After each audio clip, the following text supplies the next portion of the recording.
नमस्कार। दिल्ली एनसीआर में पोल्यूशन के बीच आ रहे भ्रम फैलाने वाले आंकड़ों की जांच के साथ मैं हूं डॉक्टर प्रसून। आंकड़ों में भारी अंतर के चलते केंद्रीय प्रदूषण नियंत्रण बोर्ड यानी सीपीसीबी की विश्वसनीयता भी संदिग्ध दिखने लगी है। निजी एजेंसियों द्वारा जारी किए जा रहे एयर क्वालिटी इंडेक्स में दिल्ली का एक्यूआई करीब 1000 के आसपास दिखाया जा रहा है, जबकि सेंट्रल पोल्यूशन कंट्रोल बोर्ड का एक्यूआई 500 से अधिक नहीं दिखाता है। ऐसे में सवाल उठता है कि क्या सीपीसीबी की जानकारी सही है या नहीं, या जानबूझकर इसको छुपाया जा रहा है। असल में केंद्रीय प्रदूषण नियंत्रण बोर्ड ने सिद्धांत बना लिया है कि चाहे कुछ भी हो जाए, आंकड़ा 500 के पार नहीं दिखाएंगे। हालांकि उनके पास 999 तक मापने की क्षमता है, तो फिर यह कैसे माना जाए कि स्विस एक्यू एयर समेत कई निजी एजेंसियों की ओर से दिल्ली का जो आंकड़ा 1000 के आसपास दिखाया जा रहा है वह पूरी तरह से गलत है। यह संदेह देश की सर्वोच्च अदालत भी जता चुकी है। कई पर्यावरणविद इन आंकड़ों पर सवाल खड़े कर रहे हैं, जिनका कहना है कि सांस लेने में लोगों को दिक्कत आ रही है, गले में जलन और हवा में जलने की बदबू जैसी शिकायतें सामने आ रही हैं। इसके कारण सेंट्रल पोल्यूशन कंट्रोल बोर्ड के एक्यूआई पर भरोसा नहीं हो रहा है। साफ है कि जानकारियां छिपाई जा रही हैं।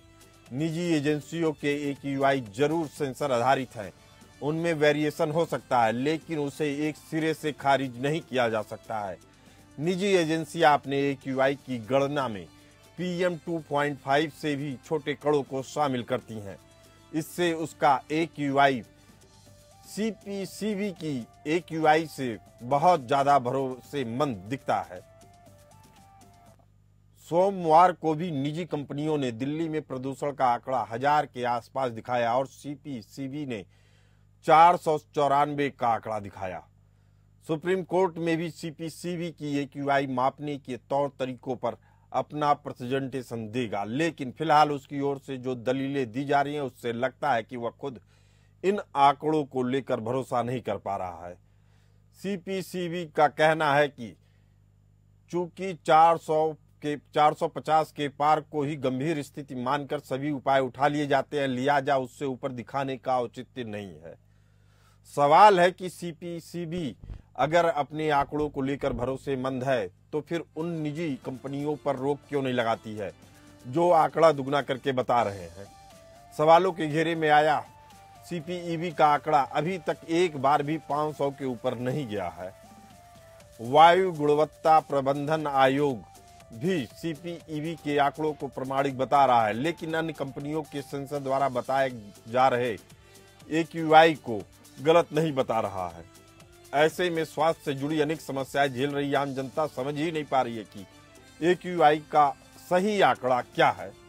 दिलचस्प बात यह है कि सभी app CPCB, DPCC, US embassy सहित स्रोतों से ही डेटा प्राप्त कर रहे हैं, फिर भी आंकड़ों में बड़ी विभिन्नता दिख रही है। सीपीसीबी के सूत्रों के अनुसार विदेशी कंपनियों के ऐप जिन सेंसर पर चलते हैं वह सभी अमेरिका के एक्यूआई फार्मूले पर चलते हैं। भारत का एक्यूआई फार्मूला अलग है। सीपीसीबी का एक्यूआई अलग अलग 8 मानकों पर कैलिब्रेशन पर आधारित है और 24 घंटे के औसत आधार पर जारी किया जाता है, जबकि विदेशी ऐप पर मुख्यतः PM 2.5 का ही आंकड़ा रहता है। वायु गुणवत्ता प्रबंधन आयोग यानी CQM ने भी सीपीसीबी के एक्यूआई को प्रमाणित करार दिया। एक बयान जारी कर CQM ने कहा कि सटीक और विश्वसनीय एक्यूआई डाटा के लिए केवल समीर ऐप या सीपीसीबी की आधिकारिक वेबसाइट ही देखनी चाहिए। केंद्रीय प्रदूषण नियंत्रण बोर्ड पर सवाल केवल आंकड़ों को लेकर ही नहीं उठ रहे हैं, बल्कि दिल्ली की हवा को जहरीली होने से रोकने में उसकी जो नाकामी दिख रही है उस पे भी सवाल उठ रहे हैं। जनता से लेकर सुप्रीम कोर्ट की भी तल्ख टिप्पणियां आ रही हैं। ऐसे में केंद्रीय प्रदूषण नियंत्रण बोर्ड के आंकड़े भी दहशत से भरने वाले ही हैं।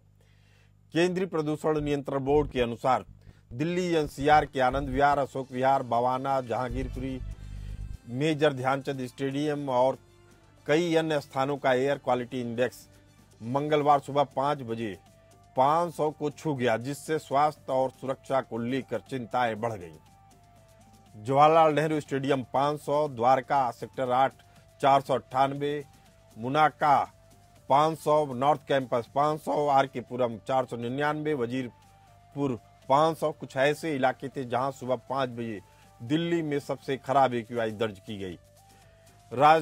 राष्ट्रीय राजधानी क्षेत्र में वायु गुणवत्ता सूचकांक के गंभीर प्लस श्रेणी में पहुंचने के बाद सुप्रीम कोर्ट ने सोमवार को दिल्ली एनसीआर के सभी राज्यों को प्रदूषण रोधी ग्रेडेड रिस्पांस एक्शन प्लान 4 यानी ग्रेप 4 प्रतिबंधों को सख्ती से लागू करने के लिए तुरंत टीमें गठित करने का निर्देश दिया। साथ ही यह भी साफ किया कि अगले आदेश तक प्रतिबंध जारी रहेंगे। कोर्ट ने जोर देकर कहा कि सभी राज्यों का यह संवैधानिक कर्तव्य है कि वे यह सुनिश्चित करें कि सभी नागरिक प्रदूषण मुक्त वातावरण में रहें। सुप्रीम कोर्ट ने ग्रेडेड रिस्पांस एक्शन प्लान यानी ग्रेप के क्रियान्वयन में देरी के लिए वायु गुणवत्ता प्रबंधन आयोग की भी खिंचाई की और कहा कि इससे गलत दृष्टिकोण अपनाया जाना लगता है। दिल्ली विश्वविद्यालय ने एक नोटिफिकेशन में कहा है कि 25 नवंबर से ही फिजिकल मोड में क्लासेस शुरू होंगी, तब तक ऑनलाइन क्लासों का संचालन होगा। जेएनयू ने अपने बयान में कहा कि वह 22 नवंबर तक सभी कक्षाएं ऑनलाइन आयोजित करेगा। हालांकि विश्वविद्यालयों ने यह साफ किया कि एग्जाम और इंटरव्यू के कार्यक्रम में कोई बदलाव नहीं होगा। दिल्ली सरकार ने प्रदूषण को देखते हुए इसे मेडिकल इमरजेंसी करार दिया और संस्थानों से सार्वजनिक स्वास्थ्य के हित में जरूरी उपाय करने का निवेदन किया। दिल्ली सरकार ने सोमवार को घोषणा करते हुए कहा कि कक्षा 10 और 12 की फिजिकल कक्षाएं निलंबित रहेंगी। दिल्ली की मुख्यमंत्री आतिशी ने एक्स पर पोस्ट करके कहा कि कल से कक्षा 10 और 12 के लिए सभी फिजिकल क्लासेस निलंबित रहेंगी और सभी क्लासों का संचालन ऑनलाइन मोड में होगा। शिक्षा निदेशालय ने एक सर्कुलर जारी करके सरकारी और निजी स्कूलों के प्रमुखों को कक्षा 10 और 12 सहित सभी छात्रों के लिए क्लासेस बंद करने का निर्देश दिया। केंद्रीय स्वास्थ्य सचिव ने एडवाइजरी में वायु प्रदूषण से निपटने की रणनीतियों सहित जलवायु परिवर्तन के स्वास्थ्य प्रभावों को संबोधित करने के लिए जिला और शहर स्तर पर विस्तृत कार्य योजनाएं विकसित करने का सुझाव दिया।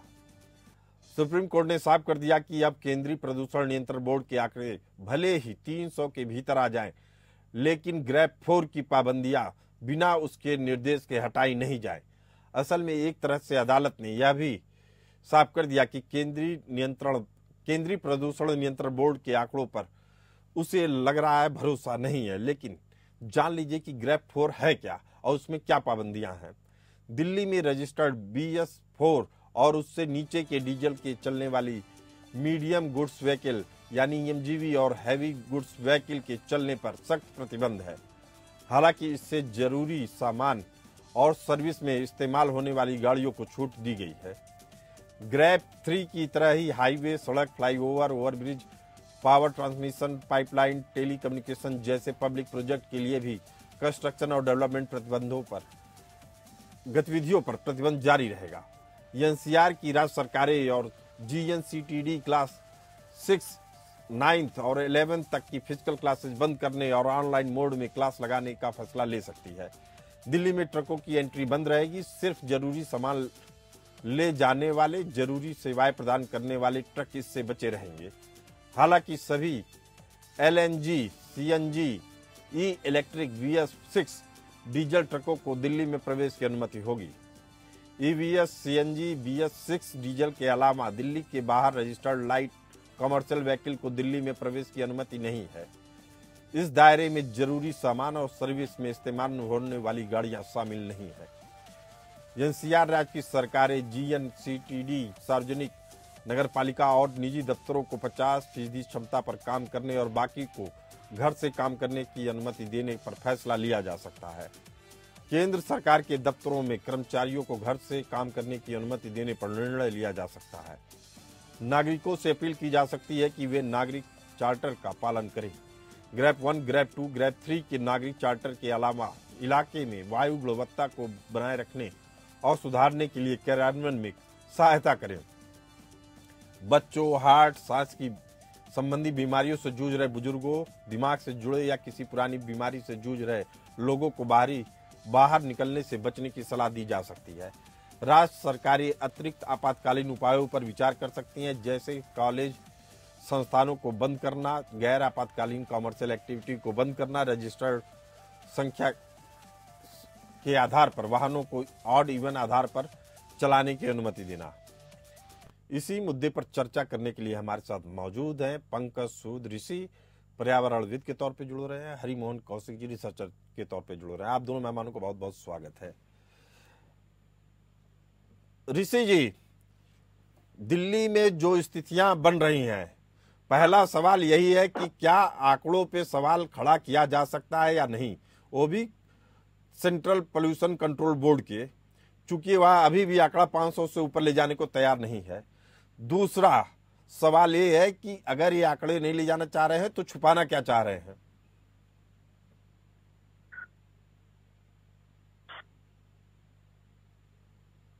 पंकज जी, आपको आवाज आ रही है मेरी? हाँ बिल्कुल बिल्कुल। प्रसन्न जी, आप अभी मेरी आवाज सुन पा रहे हैं? जी, आपकी आवाज आ रही पूरी। हाँ बिल्कुल।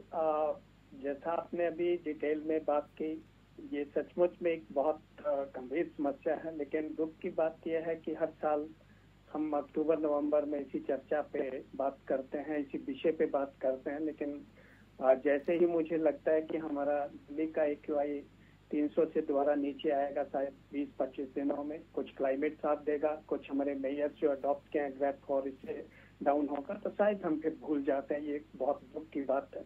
दिल्ली हमारे देश की राजधानी है और हम सब के लिए, न केवल दिल्ली वासियों के लिए ये बहुत मुश्किल का समय है, लेकिन सबके लिए एक शर्म की बात है कि हमारे देश में, राजधानी में, जो देश की राजधानी है, वहाँ पे पोल्यूशन का स्तर, और ये कोई नई बात नहीं है। हर साल हम यही बात करते आ रहे हैं पिछले 5-6 सालों से।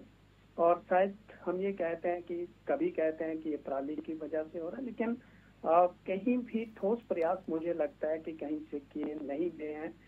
टेक्नोलॉजी भी है, लेकिन शायद संवेदनशील हमारे। पंकज सूद जी, मेरा सवाल ये था कि सेंट्रल पोल्यूशन कंट्रोल बोर्ड आखिर आंकड़े कम करके क्यों बता रहा है? देखिए, ऐसा है कि आपका भी अगर आज का भी AQI लेवल है तो 480 क्रॉस जो है वो हो चुका है। और मुझे लगता है कि कहीं ना कहीं ये 500 से ऊपर, कुछ ऐसे हमारे एरियाज भी होंगे जहां 500 से ऊपर डेफिनेटली होगा। जिस तरह से दिल्ली में स्मोक है, एक बिल्कुल कोहरे की चादर से ढका हुआ है पूरा दिल्ली। और केंद्रीय प्रदूषण नियंत्रण बोर्ड का कहना है कि 450 के बाद जितने भी बड़े उपाय होते हैं वो हम सब उपाय अपना लेते हैं, इसी कारण से 500 का आंकड़ा नहीं पार करने दिया जा रहा है। क्या यह आप उचित कदम समझते हैं? मुझे लगता है कि ये एक गलत बात है ये सोचना, क्योंकि जब उनके स्टेशन, जो उनके शायद 25 या 26 स्टेशन से जो आंकड़ा है उसकी एवरेज वो दे रहे हैं, वो 480 के आसपास डेफिनेटली बता रहा था, कल भी बता रहा था AQI लेवल जो है। और कुछ ऐसे एरियाज भी होंगे जहाँ डेफिनेटली 500 से ऊपर भी होगा, इस पर कोई डाउट नहीं है। लेकिन समस्या ये है कि मैं ये नहीं कहूंगा कि सेंट्रल पोल्यूशन बोर्ड जो है वो कोई आंकड़े छिपा रहा है। वो अपने स्टेशन के बेस पे शायद डाटा दे रहे हैं, लेकिन क्या ये प्रयास जो आज हम कर रहे हैं वो क्या प्रयास पहले नहीं किए जा सकते थे, जब हम जानते हैं कि 300 से? मुझे लग रहा है कि सारे प्रयास अपनाए गए और उपाय किए गए, लेकिन सवाल यही उठता है उपाय कितने इफेक्टिव रहे। हरिमोहन कौशिक जी हमारे साथ मौजूद हैं। एक तो दिल्ली NCR की हवा जहरीली हुई, दूसरा आंकड़ों से बाजीगरी, तीसरा जो सर्वे निकल के आ रहे हैं जिसको कारण बताया जा रहा है, वो कारण भी अब समझ में आ रहा है कि वो वास्तविक कारण हो सकता है ना हो। तो हरिमोहन कौशिक जी, पहला सवाल, आंकड़ों में बाजीगरी क्यों? दूसरा, जो उपाय अपनाए जा रहे हैं क्या वह सार्थक है, उचित है? Thank you sir. एक्चुअली अगर मैं बहुत बॉटम लाइन में देखूं तो जब मैं टीवी पर आंकड़ों की बहस सुनता हूं कि सरकारी आंकड़े ये कह रहे हैं, दूसरे आंकड़े ये कह रहे हैं, तीसरे आंकड़े ये कह रहे हैं, चौथे आंकड़े ये कह रहे हैं, तो असलियत में जो मूल मुद्दा है वो आंकड़ों की लड़ाई में दब जाता है। या यूं कहें जानबूझकर आंकड़े आंकड़े खेले जाते हैं ताकि मूल मुद्दा दब जाए। उसमें रीजन क्या है? आज दिल्ली दम घोटू हवा से मतलब घिरी हुई है, चारों तरफ अगर हम देखें सांस तक नहीं ले पा रहे, हालत खराब हो चुकी है, घर से बाहर निकल पाना दूभर हो चुका है, सूरज दिखाई नहीं दे रहा, हालत जो है वो दुर्गति वाली तक पहुंच चुकी है। और प्रॉब्लम यहाँ पर ये है कि चाहे सेंट्रल गवर्नमेंट चाहे स्टेट गवर्नमेंट या फिर पुरानी गवर्नमेंट जो सत्ता, पुरानी पार्टी जो पहले सरकार में कामयाबी नहीं, गलती तीनों की कैसे है? सब देखिए, एक है सिटी प्लानिंग।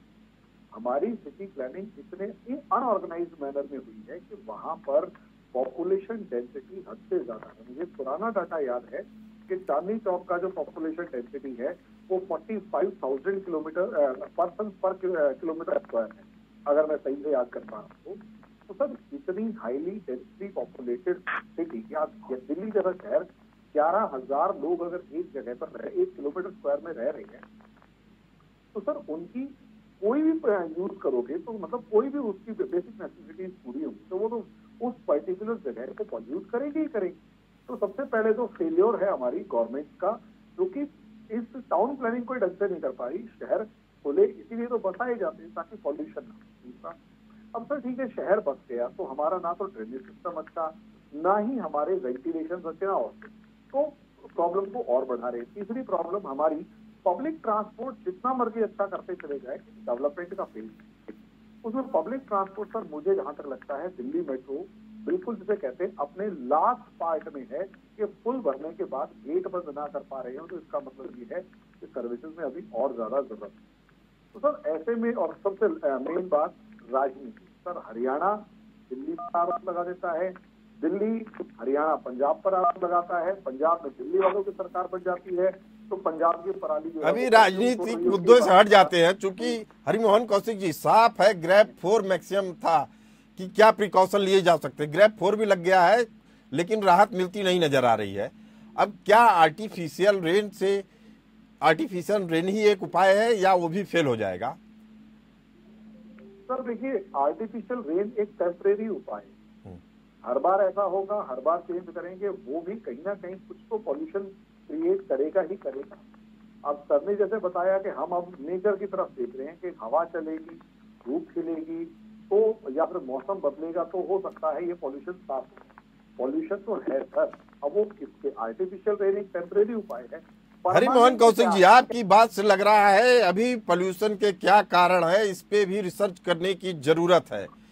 एक गंभीर लोगों की टीम बना के रिसर्च की जा सकती है, लेकिन फिलहाल मैं बता दूं कि जो आर्टिफिशियल रेन की बात करते हैं उसमें सिल्वर आयोडाइड, ड्राई आइस और साधारण नमक के मेल से कहा जाता है वहां डाला जाता है बादलों में, और बादल में उस समय डाला जाता है जबकि 40% बादल मौजूद हों आकाश में और सही दिशा और गति के साथ बह रहे हों।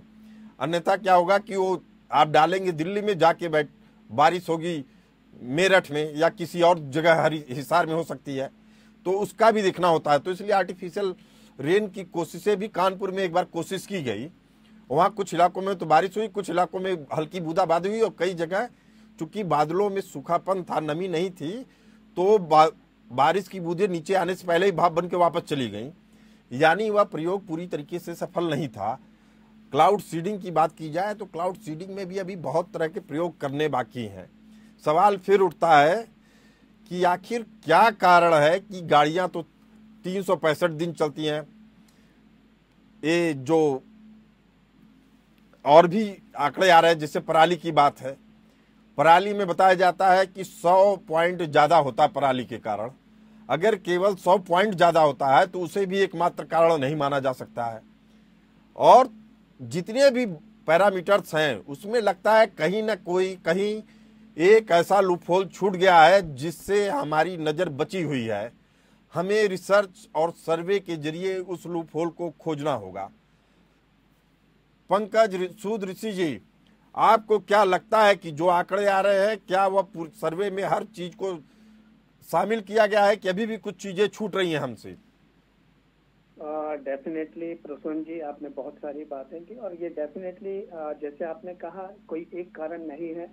दिल्ली प्रदूषित वैसे भी है, लेकिन ये अलग बात है कि जब अक्टूबर नवंबर का टाइम आता है उसमें रेजिड्यू बर्निंग जिसमें पराली भी है वो भी एक कारण है, जिसका लगभग आज की डेट में देखें तो उसका 25% के आसपास कंट्रीब्यूशन दिल्ली के पोल्यूशन में है। लेकिन इसके अलावा जो है हमारा इंडस्ट्रियलाइजेशन है, व्हीकल मूवमेंट है, घरों का जो पॉपुलेशन है उसमें एसी चल रहे हैं, दूसरी चीजें, बहुत सारी चीजें जो एक कारण है। इंडस्ट्रियलाइजेशन और व्हीकल मूवमेंट के ऊपर शायद हम चेक नहीं कर पा रहे हैं, उसके ऊपर भी एक बहुत ज्यादा हमें तवज्जो देने की जरूरत है। क्योंकि अगर हम सिर्फ ये बात कहें कि रेजिड्यू बर्निंग, पराली बर्निंग से ही हमारा दिल्ली पोल्यूट हो रहा है तो डेफिनेटली ऐसा नहीं है। हमें हर चीज के ऊपर उसको फोकस करना पड़ेगा, चाहे वो रेजिड्यू बर्निंग है, उसके लिए टेक्नोलॉजी है, लेकिन उस टेक्नोलॉजी को अडॉप्ट क्यों नहीं कर पा रहा है फार्मर, वो भी कारण हमें समझने होंगे। और वहां पे शायद मुझे लगता है कि हमारी गवर्नमेंट्स को जो है वो प्रयास करने होंगे। हमारी पॉलिसीज तो है, इंडस्ट्रियलाइजेशन की बात करें, व्हीकल मूवमेंट की बात करें, हम BS6 तक आ चुके हैं, लेकिन शायद दिल्ली में इन सभी पॉलिसीज को स्ट्रिंजेंट जो है उसको इम्प्लीमेंट करने की जरूरत है। मुझे लगता है कि जो पॉलिसी अपनाई गई थी, जिन कारणों के कारण अपनाई गई थी, वह एक सीमा तक तो अपना काम कर ही रही है। जैसे उद्योगों को दिल्ली से बाहर ले जाना था तो ग्रेटर नोएडा, फरीदाबाद, गुड़गांव के इलाकों, बाहर वाले इलाकों में बसाए गए। दिल्ली को एक हद तक काफी इंडस्ट्रियलाइजेशन से बचा के रखा गया और जो इंडस्ट्री वहां पहले से काम कर रही थी उनको बाहर भेजा जाता रहा है। लेकिन वही अगर केवल एक उपाय होता या वही एक कारण होता तो दिल्ली इस प्रदूषण की मार से बच रही होती। हरिमोहन कौशिक जी, आपको क्या नहीं लगता है कि जो भी दिल्ली की जहरीली हवा के लिए जिम्मेदार कारण बताए जा रहे हैं, मामला कुछ उससे अलग हटके हो सकता है, कोई और भी कारण हो सकता है जिसपे अभी भी हमारी नजर नहीं पड़ रही है? बिल्कुल सर, मेरे को बहुत सारे ऐसे मेरे को लगता है बहुत सारे अभी इस पर रिसर्च की जरूरत है, क्योंकि अगर हमें सॉल्यूशन नहीं मिल रहा है तो जो अवेलेबल रीजंस हैं उनका, पहली बात तो सर जो अवेलेबल हमारे को पता है रीजन, उनका ही सॉल्यूशन ढूंढने में सरकार पूरे तरीके से नाकामयाब हुई। हमें इस चीज को समझना होगा। भाई काम रोक देते हैं और सब चीजें, वो तो एक अलग मैटर है, लेकिन मुझे अभी भी लगता है कि हाँ ऐसे बहुत सारे रीजंस हैं जिन्हें पॉइंट आउट करने की जरूरत है, जिसकी वजह से पॉल्यूशन बढ़ रहा है और सरकार उसकी तरफ ध्यान दे नहीं पा रही। उसके पीछे का बड़ा रीजन है सर सीरियस और डेडिकेटेड एफर्ट का, मतलब की बहुत ज्यादा कमी, पर वो एफर्ट दिखाई नहीं दे रहा। आरोप प्रत्यारोप खूब चल रहे हैं, उसने किया, उसने नहीं किया, उसने किया, उसने नहीं किया, लेकिन रिसर्च के ऊपर के कॉन्क्रीट रिजल्ट क्या है वो अब तक दिखाई नहीं दिया। अभी तक रिजल्ट नहीं दिखाई दिया, लेकिन फिर भी एक सवाल ये भी उठ रहा है हरिमोहन कौशिक जी कि जो आंकड़ों की बाजीगरी की बात कर रहा हूँ, बेहद गंभीर सवाल है। कारण ये है कि आखिर आंकड़े कम दिखाने का कारण क्या हो सकता है। यह चर्चा का विषय इसलिए भी होना है, या तो आप रिसर्चर्स की मेहनत को एक किनारे रख दे रहे हैं आप, या कोई चीज छुपाना चाह रहे हैं। जब आपके पास 999 तक का आंकड़ा है, आप माप सकते हैं कि पोल्यूशन है, लेकिन आप ये कह के कि केवल 450 के बाद हम ग्रेप 4 अपना लेते हैं, इससे ज्यादा कोई हमारे पास उपाय नहीं है, तो इससे आप बच नहीं सकते हैं। तो कारण क्या है ये आंकड़ों की बाजीगिरी दिखाने का, जबकि 4 निजी एजेंसियां अलग से दिखा रही हैं और जनता उस पर ज्यादा भरोसा कर रही है? सर मैं वही चीज कह रहा हूँ कि असलियत में निजी एजेंसियां तो 1000 से ऊपर दिखा रही हैं। जैसे अगर मेरे को सही से दिखे, मतलब मैं देख रहा हूँ तो बूंदका का 1023, 1003, जहां तक मुझे भी समझ में आता है ये फ्रैक्शन पॉइंट्स होते हैं कि कितने फ्रैक्शन पॉइंट्स तक का वो पॉल्यूटेड मटेरियल उस पर्टिकुलर एयर में मौजूद है। अब सर वो 1000 अगर लास्ट कैपेसिटी अगर है और 999 तक दिखाई दे रही है, तो इसका मतलब ये कि 1023, 1003 अगर प्राइवेट एजेंसीज दे रही हैं तो वो तो मामला कुछ डाउटफुल है ही। अब सवाल यही है कि प्राइवेट एजेंसीज जो हैं उनकी मतलब उनकी क्रेडिबिलिटी कितनी है वो हमें नहीं पता। अब दूसरी बात ये है कि अब मैं शुरू में भी ये कहा था कि आंकड़ों के ऊपर जब ये लड़ रहे होते हैं तो मूल मुद्दे से ध्यान भटकाना होता है, और वो किसी ने कोई काम नहीं किया है फिर भी वो कह रहे हैं कि हमने मतलब काम ना करने की वजह से इस टाइम पर दिल्ली को प्रॉब्लम आ रही है। उस नाकामयाबी को छिपाने के लिए आंकड़ों की लड़ाई है। रिसर्च के ऊपर कोई पैसा खर्च नहीं कर रखा, डेवलपमेंट के ऊपर कोई पैसा खर्च नहीं कर रखा, लास्ट में हाथ खड़े कर चुके हैं कि 450 के बाद हम जो भी सॉल्यूशन यूज करते हैं वो सारे सॉल्यूशन फेल हो चुके हैं। जी पंकज सूद जी, नाकामयाबी है सर। पंकज सूद जी, 30 सेकंड में आपसे जानना चाहूंगा कि ऐसे कौन से उपाय और किए जा सकते हैं जिसकी तरफ से अभी सरकार का ध्यान नहीं गया है। देखिए प्रसून जी, कुछ ग्रैब 4 में बहुत सारी चीजें जो हैं वो ऑलरेडी कवर्ड हैं जिनसे हम AQI को नीचे ला सकते हैं, लेकिन इसके अलावा डेफिनेटली लोगों को अपनी एहतियात रखने की जरूरत है। खासतौर पे जो सेंसिटिव लोग हैं, बच्चे हैं, बूढ़े हैं, उनको थोड़ा सा इस सिचुएशन में अपना ध्यान रखना है। जहां तक गवर्नमेंट की तरफ से डेफिनेटली आर्टिफिशियल रेन्स हैं, लेकिन जैसा आपने भी बताया वो इतना इजी काम नहीं है, लेकिन फोगर्स हैं, टैंकर से पानी का छिड़काव है। ये चीजें हमें बहुत रूटीन में अब कुछ दिनों के लिए करनी पड़ेंगी, क्योंकि जितने भी ये हमारे PM 2.5 पार्टिकल्स हैं या स्मोक बन रहा है, मेडिकल इमरजेंसी घोषित कर दी गई है, लेकिन इस मेडिकल इमरजेंसी का क्या मायने है यह भी हम लोगों को समझना होगा। समय की कमी के कारण इस चर्चा को यहीं विराम देते हैं। आप दोनों मेहमानों का बहुत बहुत धन्यवाद। फिलहाल इस चर्चा में इतना ही, हमें दीजिए इजाजत। चलती रहिए APN न्यूज के साथ।